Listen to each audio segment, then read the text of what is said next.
आयुर्वेदामध्ये अति जलपान म्हणजे अति प्रमाणात पाणी पिण्यास मनाई केली गेली असली तरी याचा अर्थ असा बिलकुल नाही की पाणीच पिऊ नये. पाणी न मिळाल्यास शरीरात गंभीर बदल होतात. तोंड कोरडं पडू शकतं, याला आपण हास्यशोष म्हणतो, अंग शिथिल पडतात आणि शेवटी मृत्यू सुद्धा होऊ शकतो. म्हणूनच पाण्याविना ना निरोगी राहता येतं ना रोगी. प्रत्येक स्थितीत पाणी हेच जीवनाचं अधिष्ठान आहे. बऱ्याच लोकांना तहान लागली तरी ते पाणी अडवण्याचा प्रयत्न करतात किंवा पाणीच पित नाहीत.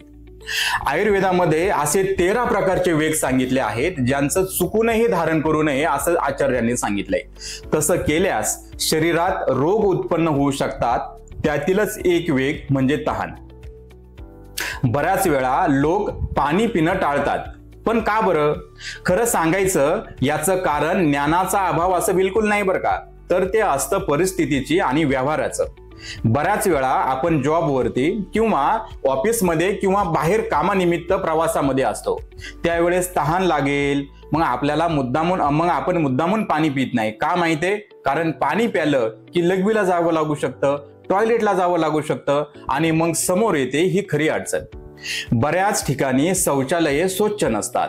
कधी सुविधांचा अभाव असतो, कधी ती ऑफिस पासून खूप लांब असतात आणि विशेषतः महिलांना असुरक्षितता किंवा लाज यामुळे पाणी पिणं हे टाळलं जातं.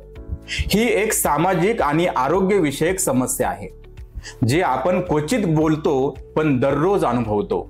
थोडक्यात सांगायचं तर लज्जा, असुविधा आणि अस्वच्छता ही 3 प्रमुख कारणं आहेत ज्यामुळे अनेक जण तहान असूनही पाणी पिणं टाळतात. पण लक्षात ठेवा, असं वारंवार केल्यानं शरीरावरती परिणाम होतो आणि पुढे आजार उद्भवतात.